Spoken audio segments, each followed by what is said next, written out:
আসসালামাইকুম ফ্রেন্ডস, কেমন আছেন? আজকে চলে এসেছি কাঁঠাল গাছের কলপ বানতে। তো দেখেন এখানে আমি কাঁঠাল গাছের কলপ একটা আর এই দুটো বাঁধা হয়ে গিয়েছে। আর এখন এই যে ছোট থেকে চারা আমি তৈরি করেছিলাম, এই চারাটা হলো যে কাঁঠালের বীজ থাকে সেই বীজ থেকে খাওয়া হয়েছে, তাই ফেলে না দিয়ে এরকম ছোট যে দোকানের যে খাবারের এর ভিতরে দিয়ে চারাগুলো সব তৈরি হয়েছে। আর এই যে আর এগুলো কাটা হয়েছে, এই যে এই একটা কেটে নিয়েছি, কেটে একটা তৈরি করা হয়েছে। আর এদিকে এখনও চারা আছে এই দুটো, এই যে এগুলো আমি 5টা 6টা চারা করেছি। এদিকে যে কলম বেঁধেছি, এই যে এই একটা কাঁঠাল গাছ। আর এ টস্তর এই যে এরকম ধারালা দা নিয়েছি, এটা দিয়ে 1 কোপে কাটতে হবে। 1 কোপে কেটে এই যে এটাও কেটে নিয়েছি। এটা নিয়ে এখন কলম বাঁধবো, বেঁধে আপনাদেরকে দেখাবো। আর কতটা লম্বা হয়েছে দেখেন। সবই এখানে কলম বাঁধা আছে, এইভাবে ঢেকে রেখেছি। দেখেন এগুলো 1 মাস 1.5 মাস লাগবে বেরোতে।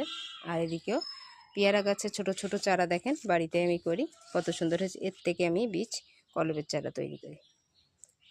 অ্যালোভেরা গাছও কত সুন্দর আছে, আর এতে অ্যালোভেরা জেল দিতেও পারেন আপনি। অ্যালোভেরা জেল দিলে আপনার যদি না থাকে তা অ্যালোভেরা জেল দিতে পারেন। বলতে নেই, এখানে কাঁঠাল গাছেতে শুরু করে লেবু গাছের, যে লেবু গাছের বীজ আমি মৌসুমি লেবু বাতাবি লেবুর থেকে আর মৌসুমি গাছের ডাল নিয়ে আমি চারা তৈরি করি। ছোটোতে পাত্রে এগুলো হলো থামসআপের বোতল, এগুলো দিয়ে আমি সবকটা চারা তৈরি করে সবকটায় কাটা আছে দেখেন থামসআপের বোতল। তো এখন এই যে জাম গাছ আছে, এতেও কলপ বাঁধবো। এটাও ছোট দেখেন পাত্রে, এটাও দিয়েছি। এটা এখন না 1 বছর লাগবে, 6 মাস না হলে 8 মাস তো লাগবে। এখন ছোট আছে, বড় হোক তারে এখন তারা কাঁঠাল গাছেরই চারাটা কলপ বাঁধবো। জাস্ট তাহলে একসঙ্গে এটা আমি 1 কোপেই কেটে নিচ্ছি। আর আপনি ব্লেড দিয়েও কাটতে পারেন, ছোট অস্ত্র থাকলে তাও। তা এগুলো আমাদের থেকে ছেলেরা বেশি পারে, তা মেয়েরা যেটা সুবিধা হয় সেটা করছে। আপনার যেটা সুবিধা হবে সেটা সেইভাবে করবেন। এটা আমি কেটে নিচ্ছি এখানে 1 কোপে। দেখেন 1 কোপে পুরো কাটা হয়ে গিয়েছে।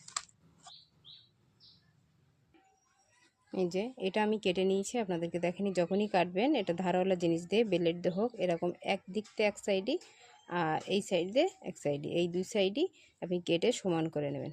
আর যে হচ্ছে ব্লেড দিয়েও কাটতে পারেন যদি ধারওয়ালা অস্ত্র থাকে। আর যখনও করবেন মাঝখান দিয়ে করবেন না। এটা হলো কাঁঠাল গাছের হোক আর যে কোনো আম গাছের হোক, এই ছিলকা মতন থাকে, ছালের পাশ দিয়ে আস্তে করে এটা ছিলে নেবেন,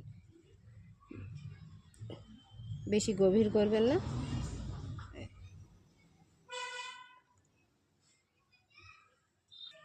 তা এটা কেটে নিয়েছি,